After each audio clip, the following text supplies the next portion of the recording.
Happy Friday, everybody. Welcome to my first Instagram live video here in my own channel, Emilio Jose Garcia. That's my name. My name is Emilio Jose Garcia.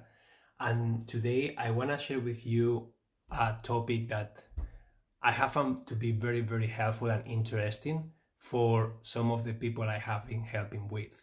And that's understanding the relationship that we all have with our physical belongings. That's the emotional connection that we all have, the energetic connection that we all have with all the things that surround us in our home, in our office, in the places where we hang out. Because the thing is that if you don't understand this relationship, many of you are trying to declutter your life, but then you are having a very, very hard time because you are facing a lot of things. You are not just facing physical things. You are not just facing physical clutter, like some of you may believe. You are facing emotions that are triggered by those items. You are facing the decisions that you made, maybe, when you purchase those items and maybe you don't use them. You are facing the fatigue of having to decide what to do with things. So there are a lot of emotions, a lot of stuff that may come up when you are trying to organize your physical life, right? And that relationship comes in different ways. So I have a few bullet points so that I don't forget anything, but some of the feelings that I have had people have, it's a frustration, just feeling frustrated because you have things around that you just don't know what to do with them. Feelings of guilt, feeling guilty. Why? One example is, for example, in several sessions I have done with clients, I go to the basement and they have an exercise machine, something normally pretty expensive, right?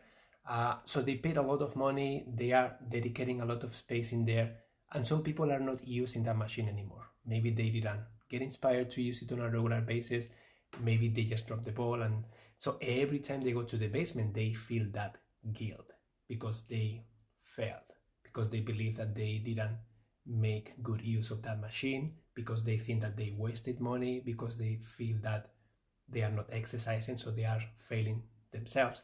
So that's another one. Embarrassment, when your house doesn't look nice, you just don't want to invite anyone over because you are feeling embarrassed, you are feeling a little bit of shame.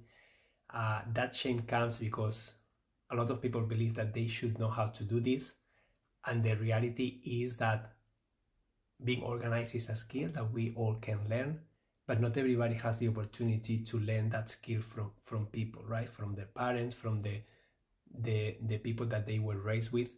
So if that's your case, just be kind with yourself, because if no one taught you how to do this, how are you supposed to know how to do it? It may be simple, but if no one taught you before, how are you supposed to be able to do it? So that's something, feeling anger, feeling sadness, feeling confusion. And that confusion comes because you don't know, you are not confident about the decisions. You don't know what to do with your things sometimes. And that's when having a life vision, having an outcome, having a goal in mind. What would you like your space to look like? What kind of activities would you like to be doing in that space? How do you want to feel in that space? So thinking of those things is going to help you become aware of what you really need. And once you know what you really need and want, just think, the trick is this. If you could snap your fingers like this and then you close your eyes and you see your space finished, what do you see? How is it? Describe it to me. How do you feel in that space? What kind of activities can you do that you cannot do right now? By you understanding this, it serves a few purposes. Purpose number one, it's gonna bring clarity to you and to your situation. Because once you have that clarity of how you want that to look like, making the decisions of what to keep, what to let go, how to set up the space, it's gonna be easier because you have something to look forward. That's one. Number two is that majority of the times, you are going to get excited. Yes, when you find that thing that motivates you, that excites you, that's gonna be something that you have to use to go through the process of the decluttering, making the decisions, because that process is not easy, it's hard, right? And if you have something that is going to inspire you, something that you're gonna get excited about, that's what I always use with my clients to keep them accountable to the process. And with myself, I always think, why am I doing this? Why am I decluttering this space in my house right now? Because I was feeling frustrated, because I couldn't do the activities that I wanted. And then I reflect, how am I gonna feel once I finished? And the end result is gonna be so appealing to me that I'm gonna push through the process of decluttering, making the decisions, doing the physical work, because I want the outcome, because the outcome is really important to me. But I took the time, I allow myself the time and the space to arrive to that outcome, to create that vision in my head, so that I could get excited, motivated, clear, focused, confident.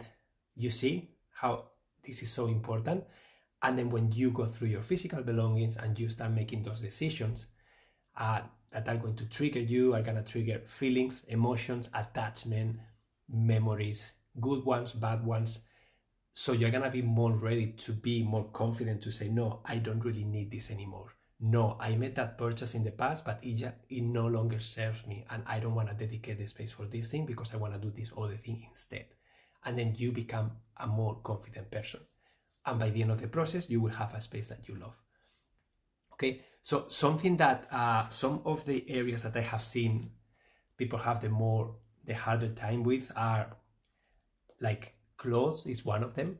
Like we all have to get dressed every day.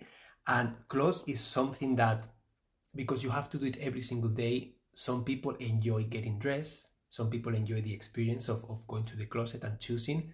For some other people, that's overwhelming. That's a frustration. They have to do it every day. They don't feel like it. They don't care that much how they look like. They just want to get dressed and get going with the day. But sometimes the closet is too full. Sometimes it's just difficult to get dressed and it takes time. So that's an area that some people are feeling some frustration there. There is a lot of sometimes guilt and shame when we don't fit in clothes that we used to fit before because we gain a little bit of weight, stuff like that. That can trigger stuff for our self-confidence. And that's something that shows up and makes the process of decluttering your closet challenging, because you don't want to let those things go, because you have the hope to be able to fit on them in the future again. But maybe right now you can't. And every time you look at those pieces of cloth, they are reminding you of something that you don't like. So that's another emotion that I have seen coming up over and over. And so those are a few examples with clothes. Another big one for people is paper. Paper clutter is something that majority of the people have at home. We all have piles of paper somewhere. And if we don't have a very clear system, if we don't have a very intentional way of dealing with that paper flow, the incoming and outcoming paper flow, it becomes a big problem. So when it comes to paper, I see overwhelmed. I see just feeling chaotic. Just feeling like confused, because sometimes the problem is that if you don't have a clear system, if you don't know what you are going to need, for example, to do your taxes, what do you need to keep? What do you need? What can you let go? What can you keep physically in paper? What can you keep in your computer digitally? Where are you going to keep it in your computer? So creating those systems that you understand and are easy to maintain, until you don't have those, dealing with paper, it's difficult because you don't know what to do with it, because you are unsure. Should I keep it? Maybe I will need it for taxes. I should keep it just in case. And then that makes you feel overwhelmed because you don't know what to do. And then you don't know where to place them. And then paper starts growing, piles start growing up, and paper takes forever to go through, forever. I remember when we got started doing these kind of sessions for people, we made the mistake of getting started doing paper. And I can tell you that we spent probably 4 hours going through a filing cabinet. And we were working with a client, and then the husband left. And then the husband came back 4 hours later, and then his comment was, what have you guys been doing for the past 4 hours? Because I don't see any difference in the space. That's where we learned that getting started with the paper is not a good idea, because you don't see a visual impact. So that's another thing, that paper, you don't see the progress very clearly. And going through paper is very time consuming. Another one is books. Some people are very, very attached to books. They love books. They don't want to let them go. Sometimes books are taking over their place completely. And that relationship that you may have with books, it's important. Books are serving you. Books are giving you information. So they represent something in your life that is important to you, maybe, if you are so attached to them. So understanding that relationship and honoring the relationship, honoring the books that you have, displaying them in a nice way, finding permanent homes, those are steps that you need to take in order to make that relationship with books healthier, in order for you to have access to them easily, and to avoid that books are taking your life, are taking your space, and they will prevent you from doing other things, or they may be causing frustration, maybe not to you, but to your family members. And that's another topic. How you deal with things. We are all very unique people, very unique personalities. And if you are living with someone else, with your husband, with your wife, with your kids, with your parents, with flatmates, majority of the times there are differences in personality, there are differences in that relationship with staff. It's just different, right? So how do you manage that? How do you make sure that that flows nicely? How do you make sure that you guys find that happy balance, that everybody feels well, everybody feels invited? That's another topic that is really, really important. And that's the communication piece of what kind of relationship do I have with my staff? What do I need? And then what do you need? And then how can we find that happy balance? How can we set those healthy boundaries so that we all feel comfortable in the same space? And there are different strategies for doing that, but that's another one. Tools is something that I myself have problems with letting go of tools, because I can use all the tools. I love them. And sometimes I don't need all of the tools that I have, but I know that in the future, if I'm doing a specific task, it may be handy. But sometimes if you don't have enough space to maintain all the tools, it may be a problem, right? Sometimes it's just easier to rent it, or maybe ask for a friend if they have it, something like that, rather than you having one of each. So that's another thing. Crafts, art, and sewing. Those are three categories that I have seen huge attachments to those things. Why? Because if you are a person who is good at doing crafts, if you are a person who sews, if you are a person who is an artistic kind of creative personality, you guys can use anything. You can make art from anything. So that's why you have such a hard time letting things go, because you see use in everything that comes your way.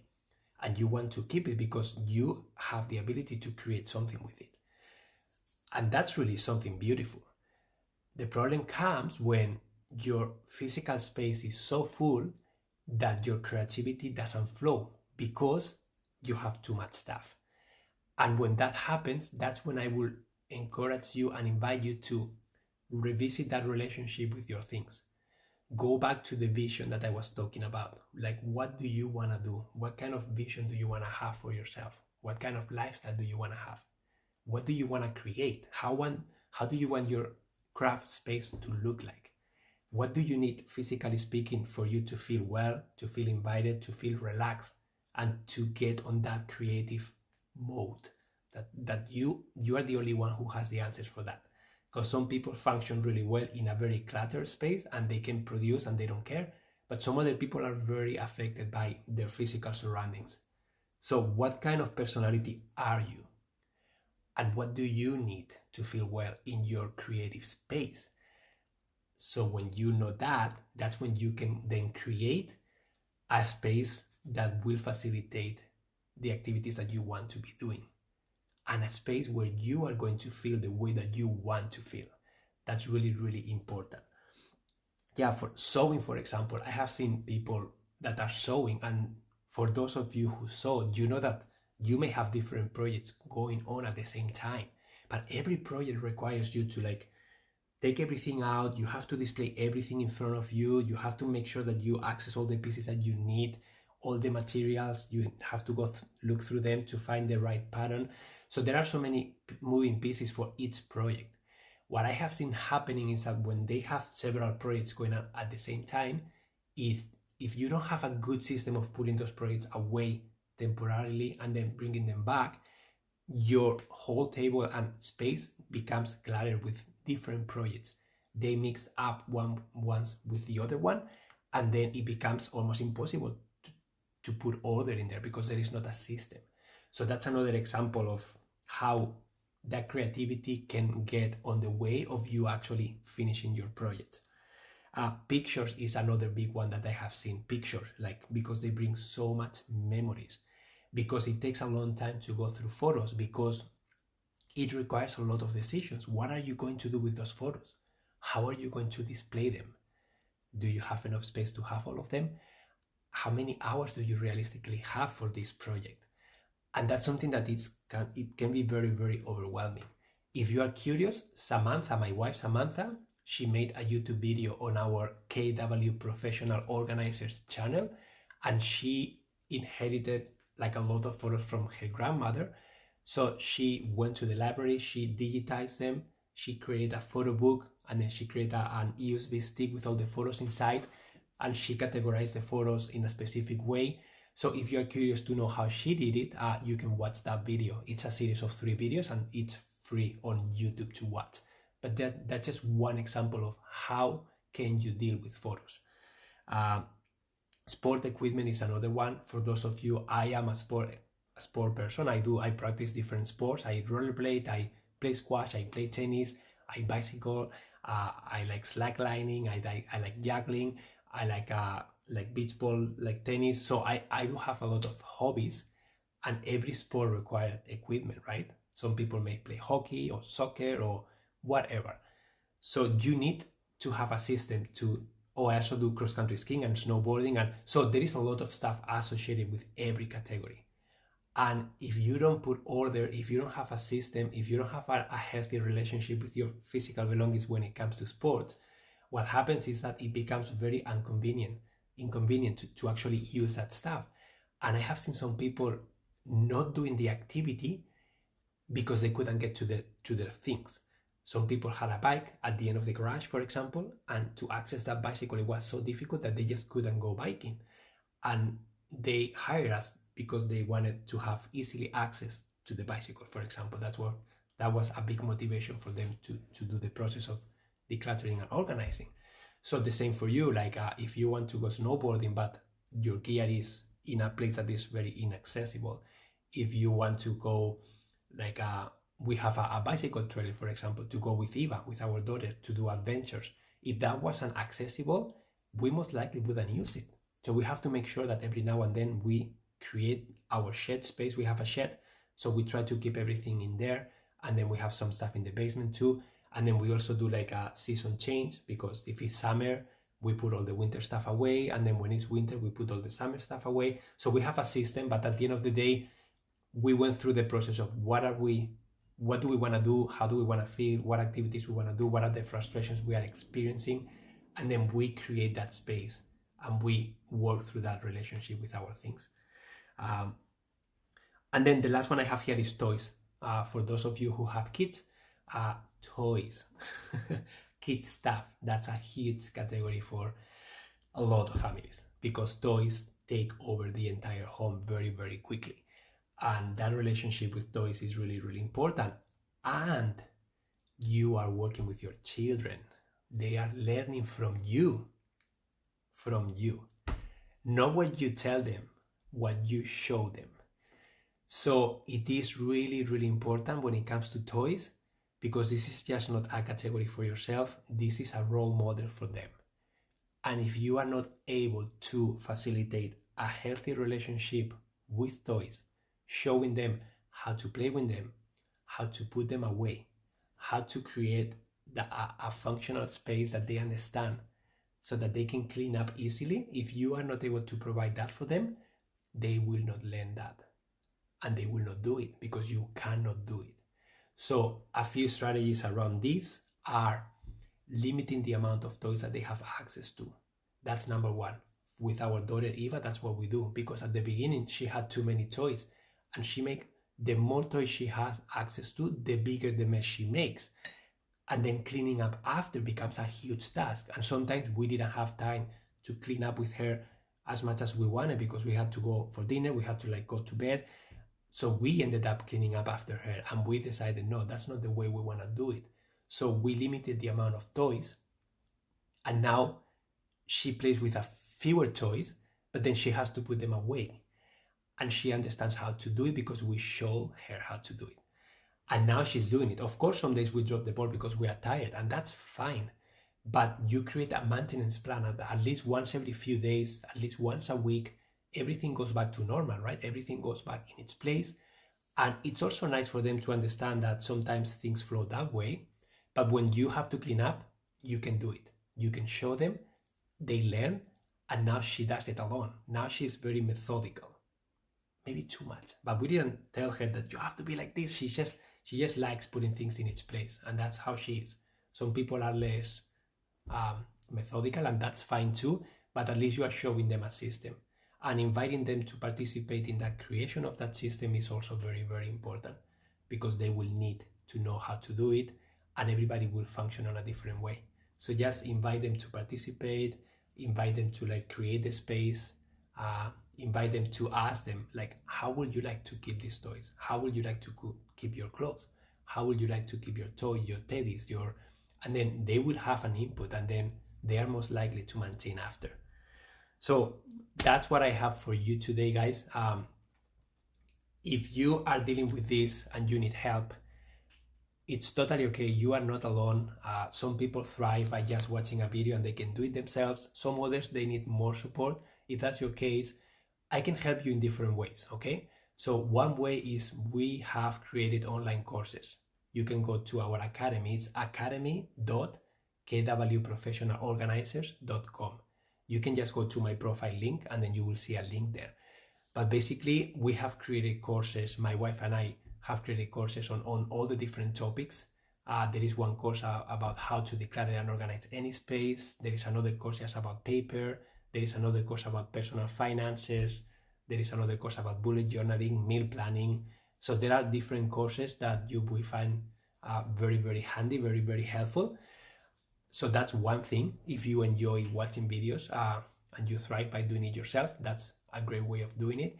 The second way is like working one-on-one with me, just having a call like this one, but just with you and me. That will allow us to dive way deeper into your specific situation, and then I can help you way more and faster, because I can ask you questions one-on-one. I can really understand your situation. I can really understand your frustrations. We can together create that life vision that you want to have for yourself, for every specific area of your life. We can work on that communication piece with your loved ones so that they can support you in the best way possible. And we can create a plan of attack, a how-to that you will understand, that is very practical. And then I will keep you accountable and motivated along the process. How to work with this is there are different ways of doing it and different lengths. We can discuss that on a free call if you feel inspired to like explore the idea. So if you feel like you would like to have a call with me to explore this idea and learn more about this, just go to my profile link and book a call with me. Just use my Calendly, very conveniently. You choose the time that works for you, and then I will be there, and it will be a video call like this, okay? So that we can have a connection, and I can ask you questions, and then you will get a lot of value from that call, okay? And yeah, and that's pretty much everything I have for you guys today. If you guys have any questions, just leave them in the comments, and I will be happy to share them with you, answer them, and I can include them in the next live video that hopefully will be next week at the same time, at the same day. And hi Mary, you joined. Thank you for joining. I hope you guys have a beautiful Friday, beautiful weekend. It's super sunny here. So I love you guys. Have fun. Adios.